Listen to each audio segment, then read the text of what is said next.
Assalamu alaikum, welcome to my channel. إذا ما قالني ربي أما استحييت تعصيني وتخفي الذنب عن خلقي والفرقان المجيد وبعد فأعوذ بالله من الشيطان الرجيم بسم الله الرحمن الرحيم وإن عليك اللعنة إلى يوم الدين قال رب فأنظرني إلى يوم يبعثون قال فإنك من المنذرين إلى يوم الوقت المعلوم قال رب بما أغويتني لأزينن لهم في الأرض ولأغوينهم أجمعين إلا عبادك منهم المخلصين. وعن أبي سعيد الخدري رضي الله تعالى عنه قال قال رسول الله صلى الله عليه وسلم خصلتان لا يجتمعان في مؤمن البخل وسوء الخلق كما قال عليه الصلاة والسلام. கணித்துக்குரியவர்களே, அல்ஹம்துலில்லாஹ், நம்முடைய ஹைதராபாத்தில் உள்ள செல்பள்ளியிலே 3வது நாள் இல்திமா சில்சிலா நக்ஷபந்தியா வைசியாவுடைய இந்த இல்திமாவிலே நம் அனைவரையும் அமர வைத்த அந்த ரப்புல் ஆலமீனுக்கே எல்லா விதமான புகழ். உலகத்தில் இருக்கக்கூடிய மனிதர்கள் துனியாவை நோக்கி அவர்கள் ஓடிக்கொண்டே இருக்கின்றார்கள். மனிதனுடைய நேரம் காலம் அனைத்தும் துனியாவை தேடுவதிலேயே அவருடைய இந்த ஆயுள் கழிந்து விடுகின்றது. ஆனால் ரப்புல் ஆலமீன் இப்படிப்பட்ட இந்த காலகட்டத்தில் மஸ்ஜித் நபியுடைய தொடர்புடைய சில்சிலா நக்ஷபந்தியா வைசியாவுடைய தொடர்பை நமக்கு கொடுத்து இந்த மஜ்லிஸில் நம்மை அமர வைத்து உலகில் பல இடங்களில் இருந்து இதை வாட்ஸ்அப்பின் மூலமாக, ஃபேஸ்புக்கின் மூலமாக, ட்விட்டர் மூலமாக இதை கேட்டுக்கொண்டிருக்கக்கூடிய அல்லாஹு தாலா நம் அனைவருக்கும் ஒரு மிகப்பெரிய ஒரு பாக்கியத்தை அவன் கொடுத்துள்ளான். அல்லாஹும்ம லக்கல் ஹம்து வ லக்கல் ஷுக்ர். अस्सलामु अलैकुम वरहमतुल्लाहि वबरकातुहू। तमाम तारीफ़ें अल्लाह के लिए सदावार बिसारत जहानों का पानी बना है। मेरे प्यारे आका मोहम्मद सल्लल्लाहु अलैहि वसल्लम पर लाखों करोड़ों दरूद और सलाम, उनके आल पर, उनके पंजतन पाक पर, उनके सहाबा पर, उनके ताबईन पर और उनके तबे ताबईन पर और सारे उम्मत मुसलमान मर्द, मुसलमान औरत, मोमिन मर्द और मोमिन औरत पर और जो लोग इस जलपल्ली हैदराबाद के 3वें दिन के इज्तिमा में शामिल हुए हैं उन पर और जो लोग इस बयान को फेसबुक से, यूट्यूब से, ट्विटर से, व्हाट्सएप से जो दुनिया के कहीं कोने में बैठकर देख रहे हैं उन पर अल्लाह की लाखों करोड़ों अरबों रहमतें और बरकतें नाजिल हो। अल्लाह का बहुत बड़ा एहसान है कि अल्लाह ने हमको अपने कारोबार से, अपने बीवी बच्चों से उठाकर इस नूरानी मजलिस में बिठाकर उसका नाम लेकर और शेख के फैज़ को हासिल करने की वक्त और मेहनत को अल्लाह ताला कबूल करे। உங்களுக்கு முன்பு இப்போது நான் சூரத்துல் ஹஜ்ருடைய சூறாவிலே சுமார் 33-34வது ஆயத்திலிருந்து சுமார் 41வது ஆயத்து வரை அல்லாஹ் தஆலா இந்த உலகத்தை படைப்பதற்கு முன்பு அவருக்கும் அந்த ஷைத்தானுக்கு மத்தியில் இருக்கக்கூடிய அந்த உரையாடலை அல்லாஹ் தஆலா தன்னுடைய திருமறையிலே சூரத்துல் ஹஜ்ரிலே அல்லாஹ் தஆலா சொல்கிறார். உலகத்தில் லட்சக்கணக்கான படைப்புகள் இருக்கின்றன. கடலிலே பார்த்தோம் என்று சொன்னால் ஆயிரக்கணக்கான படைப்புகள் கடலிலே இருக்கின்றன. அதற்கு உமரை ஃபாரூக் ரலியல்லாஹு தஆலா அவர்கள் சொன்னார்கள், கடலிலே சுமார் 4000 படைப்புகளுக்கு மேல் அல்லாஹு தஆலா கடலிலே வைத்துள்ளார்கள். இந்த உலகத்தில் ஆயிரக்கணக்கான படைப்புகளை அல்லாஹ் தஆலா படைத்துள்ளான். மலக்குகள் அவனுடைய படைப்புகள், ஜின்கள் அவனுடைய படைப்புகள், ஷைத்தான் அவனுடைய படைப்புகள், மனிதன் அவனுடைய படைப்புகள்.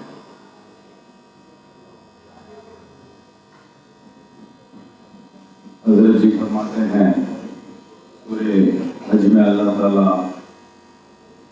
बहुत सारे आयतों में ये फरमाया है कि लाखों करोड़ों अल्लाह ताला ने जो है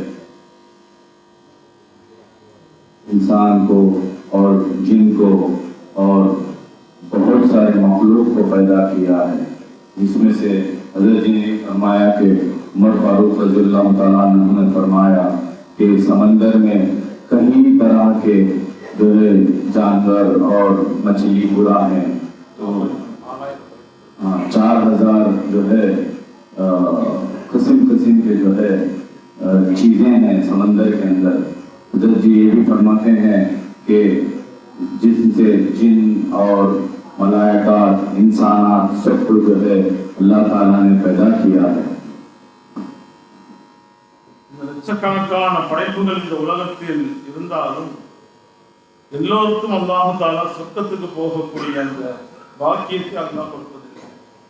இன்சானியத் மனிதனுக்கு மட்டும்தான் அல்லாஹ் தஆலா சொர்க்கத்துக்கு செல்லக்கூடிய ஒரு பாக்கியத்தை அல்லாஹ் தஆலா வைத்துள்ளான். அதனுடைய அசல் காரணம் என்ன? வனஃபக்து மின் ரூஹி. அல்லாஹ் தஆலா தன்னுடைய திருமறையிலே சொல்லக்கூடிய நேரத்தில் என்னுடைய ரூஹை இந்த மனிதனுக்கு நான் கொடுத்துள்ளேன் என்று சொல்லிடலாம். இந்த மிகப்பெரிய இந்த ரூஹ் இந்த இன்சானுக்கு கொடுக்கப்பட்டதின் காரணமாக ஷைத்தானுக்கும் அல்லாஹ் மத்தியில் ஒரு மிகப்பெரிய ஒரு விவாதம் நடந்தது. அதிலே அந்த ஷைத்தானை அல்லாஹ் சொர்க்கத்தை விட்டு அல்லாஹ் அவனை வெளியாக்கக்கூடிய நேரத்தில் அந்த ஷைத்தான் அல்லாஹ்வை பார்த்து சொன்னான், இந்த மனிதர்களை உனக்கு நன்றி கெட்டவர்களாக நான் மாற்றுகிறேன். எந்த ரூஹை எந்த ஆன்மாவை இந்த மனிதர்களுக்கு கொடுத்து நீ அவர்களை படைத்தாயோ அப்படிப்பட்ட அந்த மனிதர்களுடைய அந்த ரூஹை அவர்களே வீணாக்கி உனக்கு நன்றி கெட்டவர்களாக நான் ஆக்குவேன் என்று அந்த ஷைத்தான் ரப்புல் ஆலமீனை பார்த்து சொன்னான். அவ்வாறு சொல்லக்கூடிய நேரத்தில் அல்லாஹ் தஆலா இல்லா இபாதக மின்ஹுமுல் முக்லஸீன், முக்லிஸான என்னுடைய ரூஹை பலப்படுத்தக்கூடிய அடியார்களை உன்னால் எதுவும் செய்ய முடியாது என்று அல்லாஹ் தஆலா திட்டவட்டமாக கூறியதை தன்னுடைய திருமறையிலே சூரத்துல் ஹஜ்ரிலே அல்லாஹ் தஆலா கூறியுள்ளார். हज़रत जी फरमाते हैं कि जब बहुत सारे मखलूक जो अल्लाह ताला ने इस दुनिया में पैदा किया है, जैसे कि इंसान, जिन और बहुत सारे मखलूक, सब मखलूक जो है जन्नत में नहीं जाएंगे। इंसान को अल्लाह ताला ने ऐसे चीज से पैदा किया जिसमें रूह को डाला है, और उसी के वजह से ही शैतान और अल्लाह के पास जो है गुफ्तगू हो गई है। और शैतान ने कहा कि जिस इंसान को आपने पैदा किया, जिसमें आपने रूह को डाला है, मैं उसको तरह तरह से जो है चीजों से भटकाऊंगा और उस रूह को जो है फना कर दूंगा और वो गुमराही की तरफ चले जाएगा। तो अल्लाह ताला ने ये भी फरमाया है, जो है अभी कुरान की आयत पढ़े थे कि अल्लाह ताला ये भी फरमाते हैं कि जो बंदा अपने रूह को हिफाजत के साथ अब उसके पर मेहनत करके उस रूह को बुलंदी की तरफ लेकर जाएगा, हम उसको जन्नत की तरफ लेकर जाएंगे।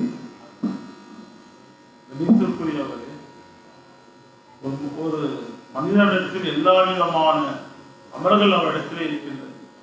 தொழுகை, நோன்பு, ஜகாத், ஹஜ், இல்ம் போன்ற எல்லா அமல்களும் அந்த மனிதத்திலே இருக்கின்றது.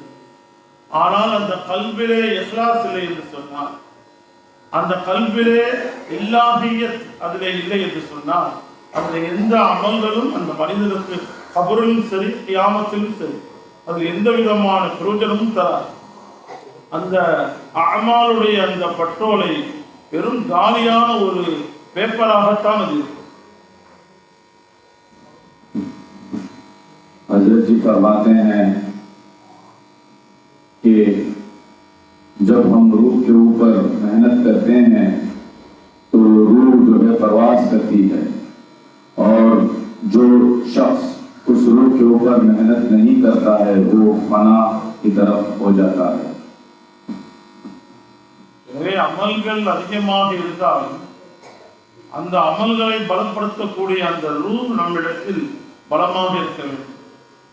அந்த அடிப்படையில் தான் தரீக்காக்கள் என்று சொல்லப்படக்கூடிய பல தரீக்காக்கள் இன்றைய ஹுசூர் ஸல்லல்லாஹு அலைஹி வஸல்லம் அவருடைய காலத்திலிருந்து அது உருவானது. மனிதர்களுடைய கல்வை சரிப்படுத்த வேண்டும். மனிதர்களுடைய குர்ஆனை சரி செய்வதற்கு ஹிஃப்ஸ் மதரசா இருக்கின்றது. குர்ஆனுடைய அர்த்தங்களை சரிப்படுத்துவதற்கு ஆலிம்களுடைய மதரசாக்கள் இருக்கின்றது.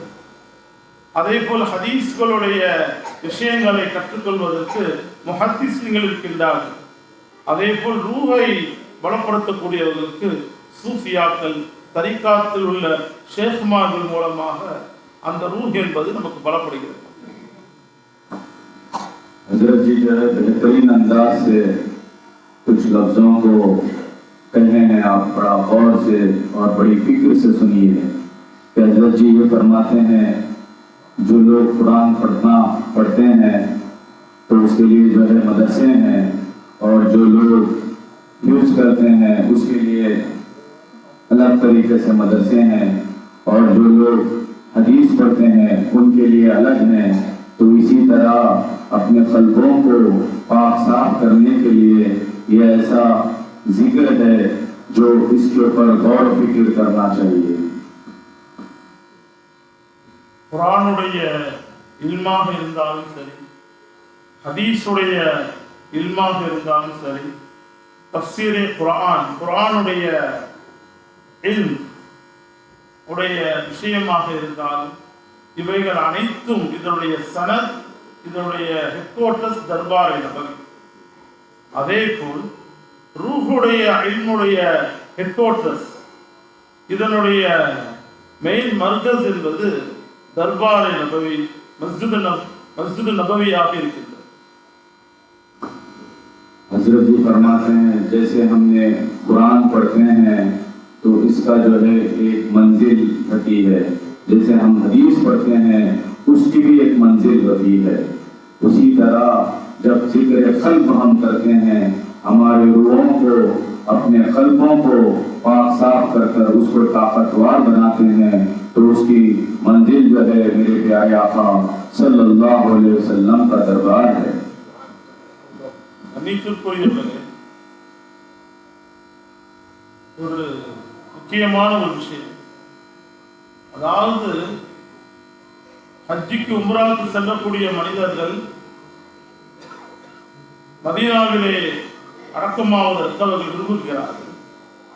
மதீனாவிலே அந்த ஜன்னத்துல் பகீயிலே என்னுடைய ரூஹ் பிரிந்து அங்கு அடக்கமாக வேண்டும் என்று எத்தனையோ நபர்கள் விரும்புகிறார்கள்.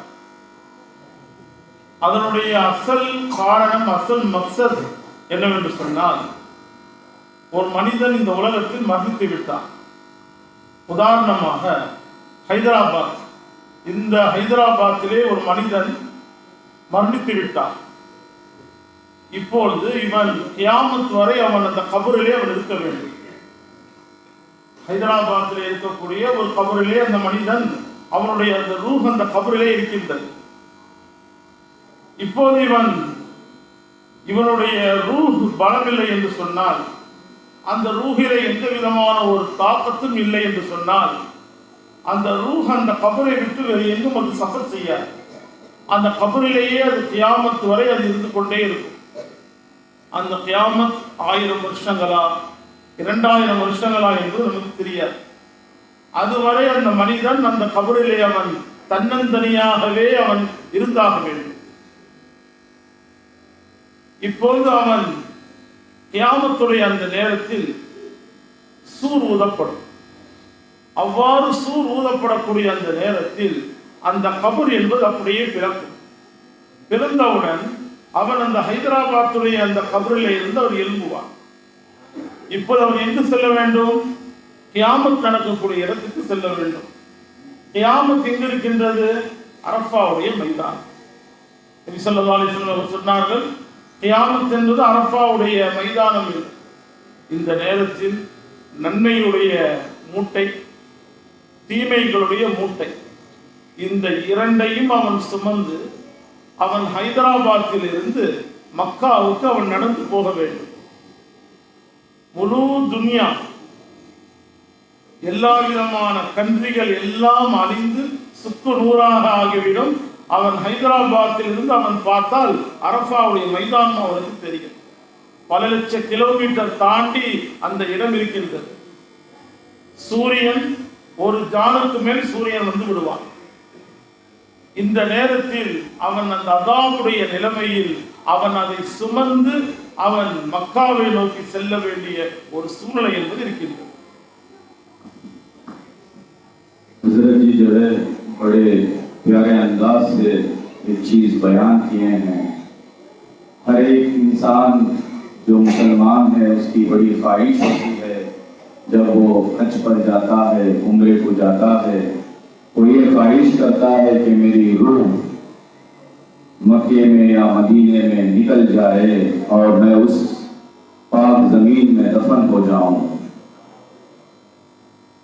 और एक चीज ये भी बताए हैं कि अगर कोई शख्स हैदराबाद में इंतकाल कर जाता है, उसको खबर में जब रखकर खबर मूछ दिया जाता है तो वो क़यामत तक, यानी कि 1000 साल है या 2000 साल है, या हमारे से पहले लोग जो खबरों में आराम कर रहे हैं वो लोग इंतजार कर रहे हैं।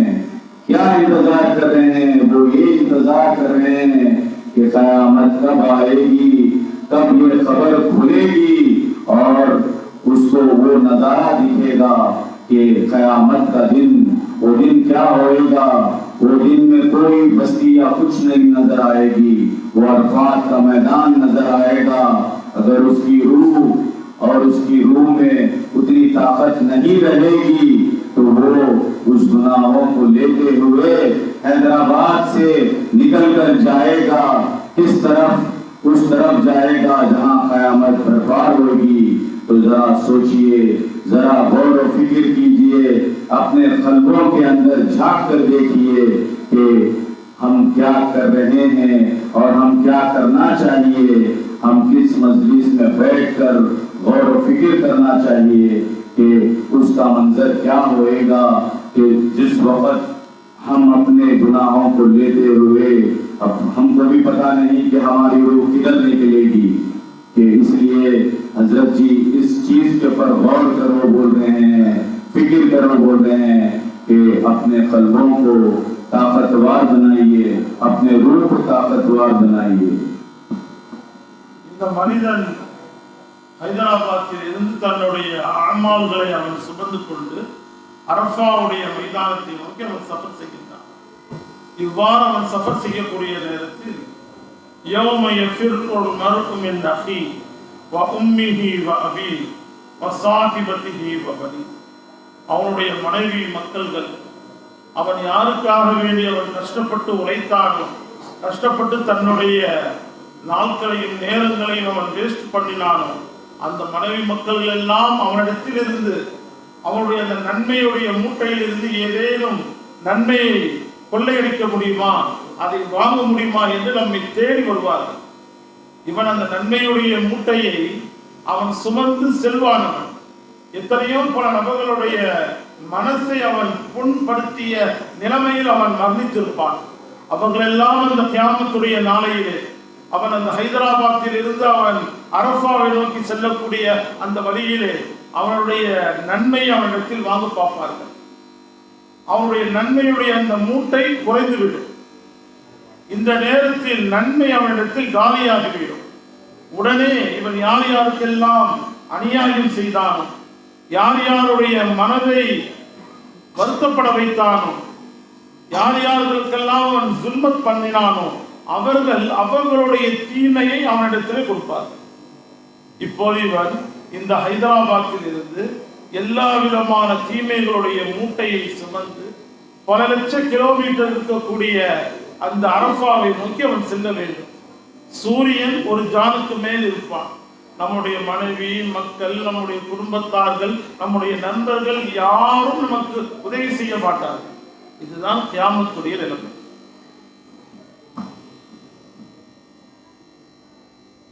हजरत जी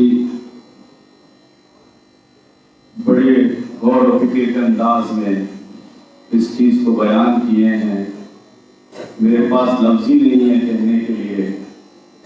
हजरत जी ये कह रहे हैं,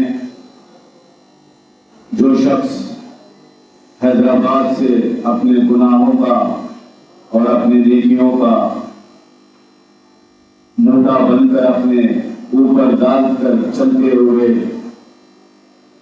उस मंजिल की तरफ जाएगा जहां अरफात का मैदान होएगा और सूरज एक जान के करीब हो जाएगा, मतलब इतना करीब आ जाएगा, उस मंजर को जो है मैं बयान नहीं कर सकता हूँ।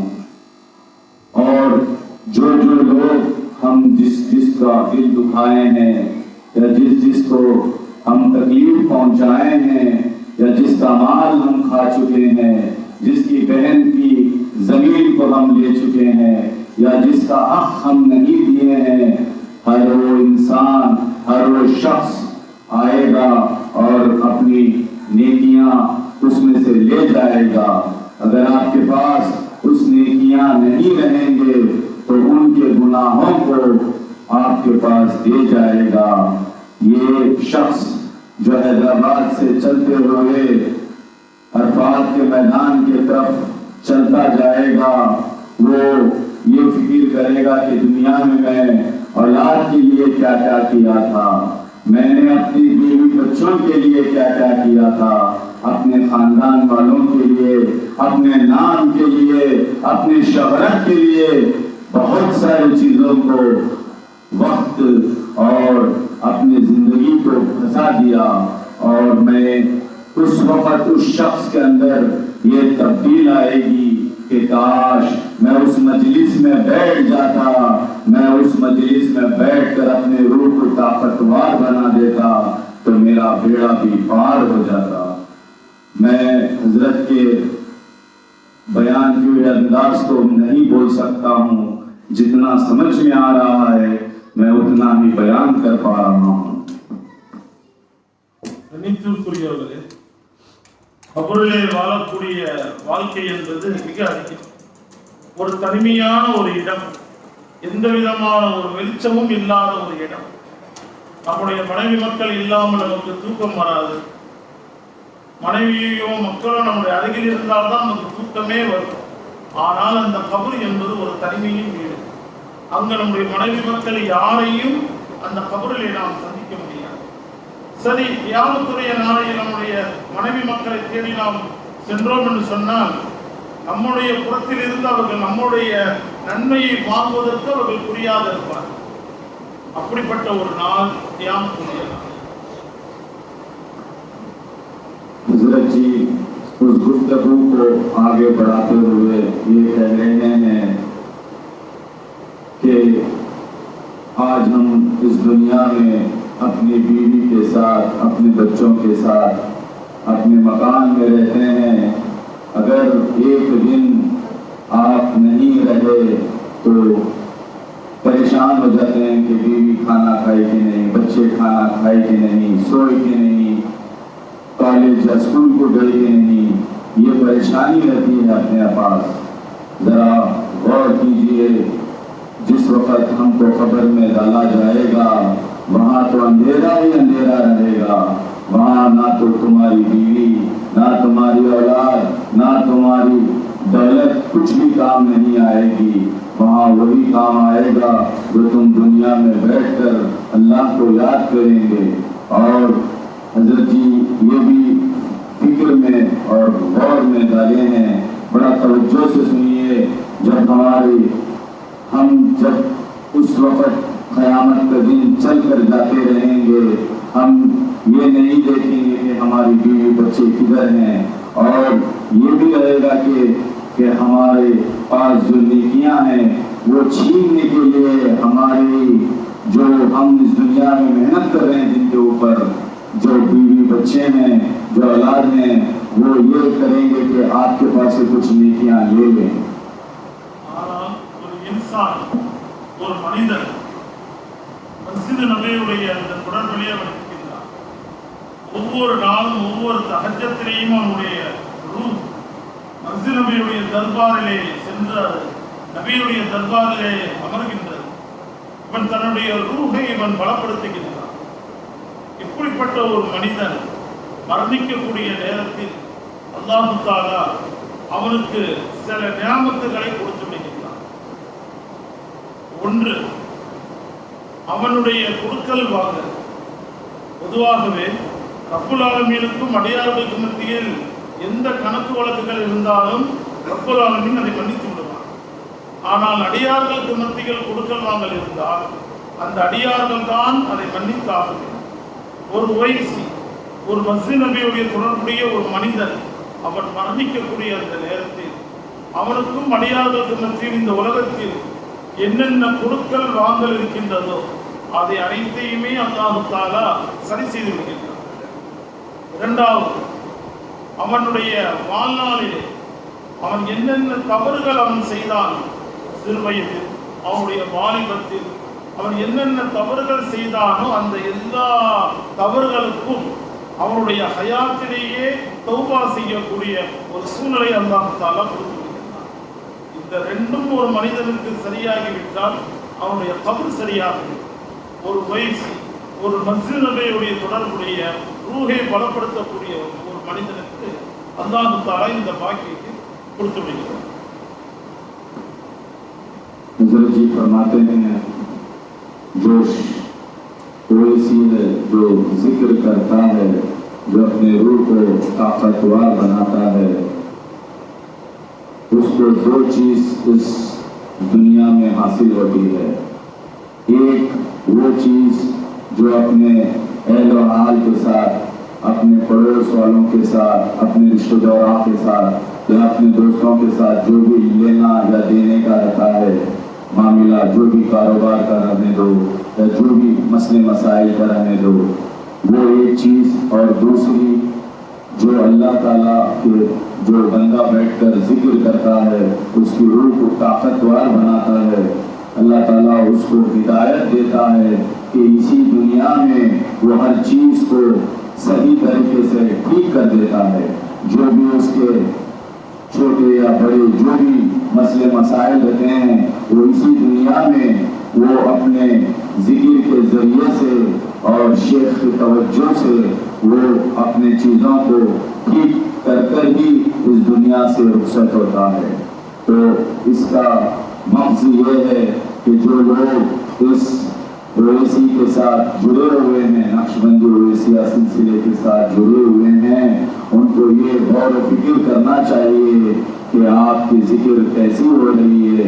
अपने कल्बों के अंदर झांक कर देखिए, ये नहीं देखिए कि आपके दोस्त जो आपके साथ जिक्र करते हैं उनके मनाजिल कैसे हैं, ये मत देखिए कि उनके रहन सहन कैसे हैं।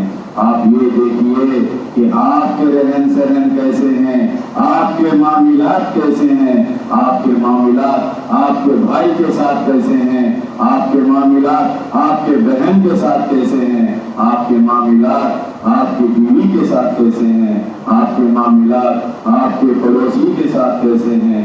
ये नक्शबंदी ओवैसिया का बड़ी बाबरकत की चीज़ है कि अल्लाह ताला इस दुनिया में ही उस सालिह को, उस जाकिरीन को तौफीक मिलती है कि वो उस चीज़ को के गलत और सही का फैसला कर कर इस दुनिया से रुखसत होता है।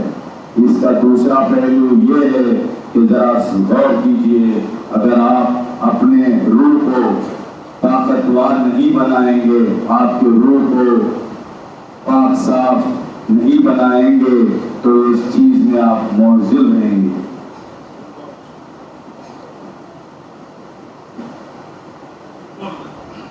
ஒரு சில்சிலா நக்ஷபந்தியா ஒய்சியாவை சார்ந்த ஒரு மனிதன், மஸ்ஜித் நபியுடைய தொடர்புடைய ஒரு மனிதன்.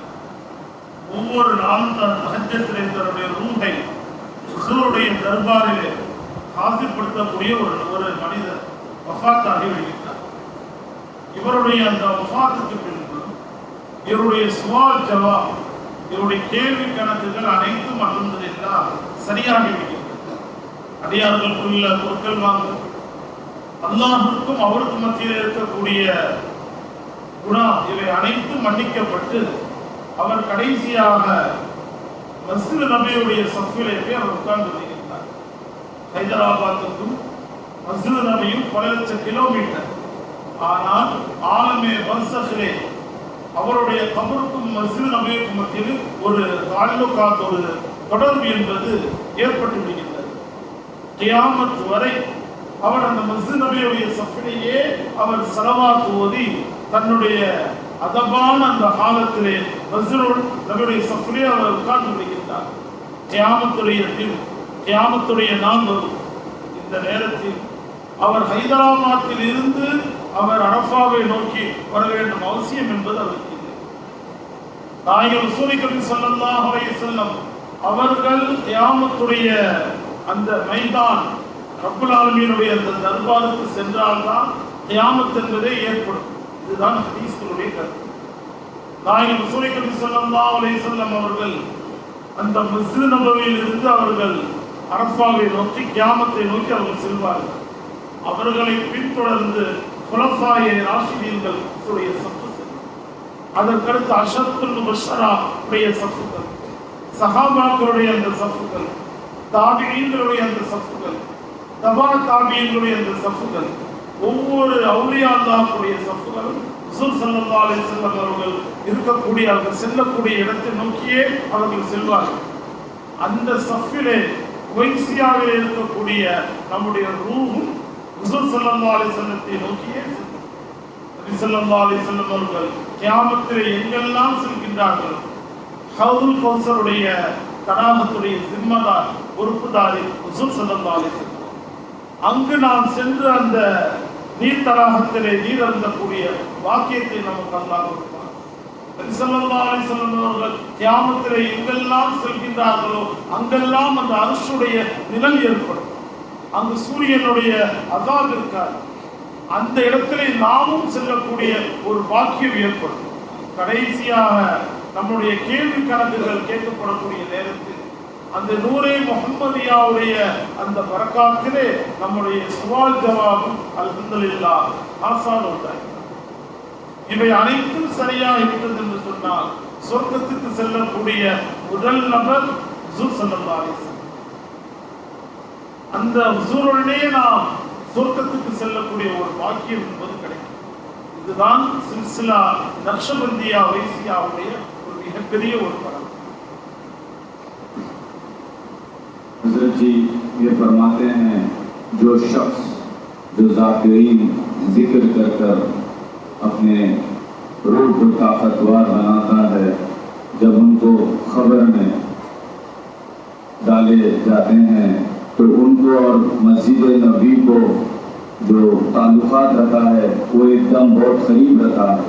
वो इसलिए रहता है क्योंकि वो सुबह शाम बैठकर जिक्र करता है और उसके रूह को मस्जिद नबी में ले जाता है। और इसी तरह जब वो रोज़ करते रहता है, जब उसकी फौत हो जाती है, मौत हो जाती है, उनको खबर में रखा जाता है तो उनके और मस्जिद नबी के दरमियान एक सिर्फ पर्दे का फासिला होता है। और हज़रत जी ये भी फरमाते हैं, जब क़यामत का दिन आएगा तो पहले मेरे प्यारे आका सल्लल्लाहु अलैहि वसल्लम के उनका नूर निकलेगा और उनके पीछे हर एक शख्स जैसे कि ताबीन, तबे ताबीन, सहाबा सब लोग उनके पीछे हुए जाते रहेंगे और बड़े बड़े उलमा इकराम और उसके पीछे अपने सिलसिले के साथी नक्शबंदिया ओवैसिया सिलसिले के साथी जाएंगे।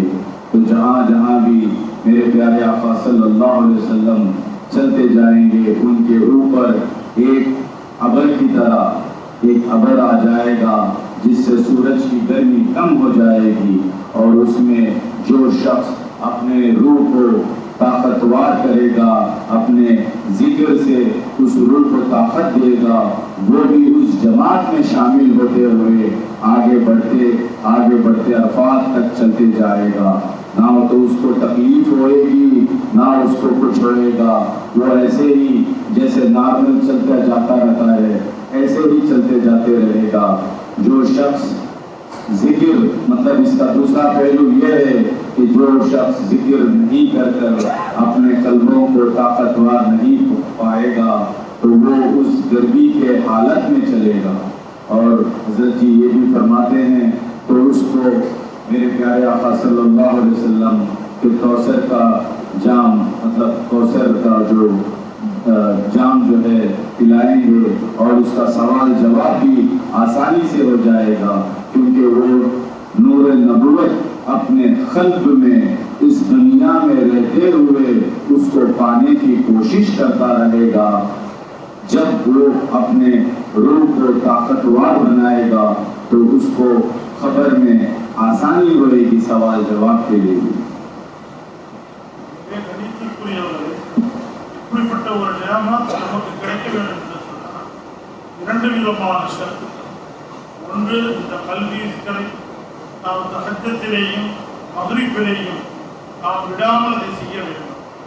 எத்தனை வருடங்கள் செய்ய வேண்டும்? நம்முடைய உடம்பிலே இந்த மூச்சு இருக்கின்றவர், இந்த கல்வி சிக்கல் என்பது பாசன் பாஸ், இந்த மூச்சு நம்முடைய உடம்பிலே இருக்கின்றவர். ஒரு மனிதன் எப்போது மௌத்தாகி விடுகின்றானோ அந்த மூச்சு அவனை விட்டு நின்று. எனவே மௌத்து வரை ஒரு மனிதன் இந்த சிக்கலை இஸ்திகாமத்தாக செய்ய வேண்டும். இரண்டாவது ஷர்த், அவருடைய அந்த சிந்தகி, அவருடைய அந்த வாழ்க்கையிலே சஹாபாக்களுடைய அந்த தன்மை அந்த மனிதத்தில் இருக்க வேண்டும். நான் ஏற்கனவே ஒரு ஹதீஸை நான் சொன்னேன். நான் ரசூல் ஸல்லல்லாஹு அலைஹி வஸல்லம் அவர்கள் சொன்னார்கள், கஸ்ரத்தான், இரண்டு விதமான குணங்கள் ஒரு மூமியினுடைய கல்விலே ஒரு மூமியிடத்திலே இருக்காது. ஒன்று கஞ்சத்தனம், இரண்டாவது கெட்ட குணம் அல் புஹுல் வசூஉல் குல்க். ஒரு மனிதன் சிக்ர் செய்கின்றான், ஆனால் அவனுடைய கல்விலே துனியாவுடைய சாரிஷ் இருக்கின்றது. ஒரு மனிதன் சிக்ர் செய்கின்றான், அவன் சாத்திகளுக்கு மத்தியிலே வெறுப்புத்தன்மை அவனிடத்திலே இருக்கின்றது. ஒரு மனிதன் சிக்ர் செய்கின்றான், அவன் மஹ்லூக்கிடத்திலே அவன் முகப்பத்தாக அவன் பழகுவதில்லை. அது ஒரு ஆடு மாடாக இருந்தாலும் சரி, அது ஒரு நாயாக இருந்தாலும் சரி, துனியாவில் உள்ள எந்த ஒரு படைப்பாக இருந்தாலும் அந்த படைப்பிடத்திலே அவன் முஹப்பத், அதனிடத்திலே அவன் அன்பாக பழகக்கூடிய ஒரு தன்மை அவனிடத்திலே வேண்டும். சாத்திகளிடத்திலே முஹப்பத்தாக பழக வேண்டிய தன்மை அவனிடத்திலே வேண்டும். சோதனைகள் வந்தால் ஃபஸ்பித் சபரன் ஜமீலா, அந்த சோதனையை பொறுமையாக அதை ஃபேஸ் பண்ணக்கூடிய அந்த தன்மை வேண்டும். இந்த தன்மையெல்லாம் அவனிடத்தில் இருந்து அவன் மரணித்தான் என்று சொன்னால் ஹுசூருடைய அந்த முழுமையான அந்த மஸ்ஸிலபையுடைய அந்த ஒரு பெரிய அந்த ராகத், அந்த ஒரு பெரிய நிகாவை அவன் அணைத்துக் கொள்வான். எனவே அல்லாஹ் தஆலா அப்படிப்பட்ட அந்த ஒரு பாக்கியத்தை நமக்கும் நம்முடைய மனைவி மக்களுக்கும் நம்முடைய மஹல்லாவிற்கும் நம்முடைய குடும்பத்தார்களுக்கும் உலகத்தில் உள்ள முஸ்லிமான மூமினான ஆண்கள் பெண்கள் அனைவர்களுக்கும் இந்த சில்சிலா நக்ஷபந்தியா வைசியாவுடைய அந்த ஒரு தொடர்பை கொடுத்து அதன் மூலமாக நம்முடைய ரூஹை ஹுசூருடைய தர்பாரிலே அமர வைப்பதற்கு அல்லாஹ் தௌஃபீக் செய்வானாக. ஆமீன். வாஹிதாவானாக இருக்கிறார். हज़रत जी फरमाते हैं वो जो जिक्र है इसमें दो पहलू है। एक वो है जो अपने क़ल्बों को सुबह शाम जिक्र करते रहते हैं। अगर कोई पूछे कि कब तक करना है, कोई सवाल करे या अपने आप के अंदर ये सवाल आए कि जिक्र हम कब तक करते रहें, जब तक करते रहना चाहिए जब तक आपकी सांस ना रुके, जब तक करते रहना चाहिए जब आपकी आंख ना मूंद जाए।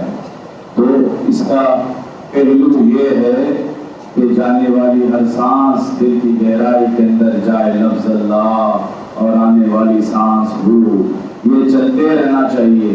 ये जब तक चलते रहना चाहिए जब तक आपकी सांस आपसे ही ना जुदा हो जाए, मतलब आपकी जिस्म से आपकी रूह जब तक ना निकले तब तक ये जिक्र करते रहना चाहिए, और ये जिक्र सुबह शाम करते रहना चाहिए और हर वक्त करते रहना चाहिए। जब जब भी आपको वक्त मिले, जैसे आप अपने आपके कल्ब पर जो है तवज्जो करें कि आपका कल्ब जिक्र कर लेकर है या नहीं है। अगर नहीं है तो फिर स्टार्ट कर देना चाहिए। ये एक चीज़ हजरत जी ने फरमाया। और दूसरा चीज़ ये फरमाया है कि आप सहाबा इकराम की जिंदगी को पढ़िए, उसमें गौर व फिक्र कीजिए। उससे ये हासिल होएगा, जब आप मजलिस में आते हैं, आपके जाकिरीन भाई जो लोग आते हैं उनसे कैसे पेश आते हैं, उनसे कैसे बात करते हैं, उनसे कैसे मोहब्बत से रहते हैं। ये सिर्फ इस मजलिस में नहीं, आप इस मजलिस से जब बाहर जाते हैं उस वक्त भी ये गौर व फिक्र करना चाहिए। आपको देख कर मेरे प्यारे आका सल्लल्लाहु अलैहि वसल्लम की याद आए और वो ये देखें कि यही मेरे नबी का साथी है, यही जो है सहाबा इकराम का साथी है। तो हजरत जी ने दो पहलू हमको इस बयान में फरमाए हैं कि पहला कि अपना जिक्र को जो है ताकतवर कीजिए और गौर व फिक्र कीजिए कि हम क्या कर रहे हैं और हमको क्या करना चाहिए। और दूसरा कि अपने अहल व हाल, अपने बीवी बच्चे, अपने पड़ोस वाले, अपने घर वाले, अपने शहर वाले, अपने गांव वाले या अपने रिश्तेदार, उनके साथ कैसा पेश आना चाहिए। जितनी मोहब्बत से आप पेश आएंगे उतनी मोहब्बत से वो भी आपके पास आएंगे।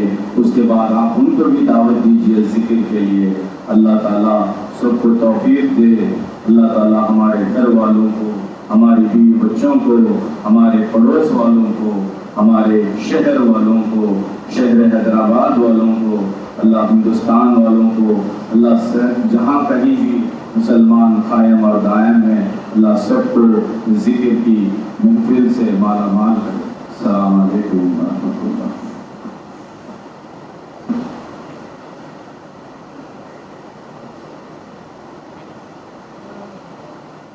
Thanks for watching. Like, share and subscribe.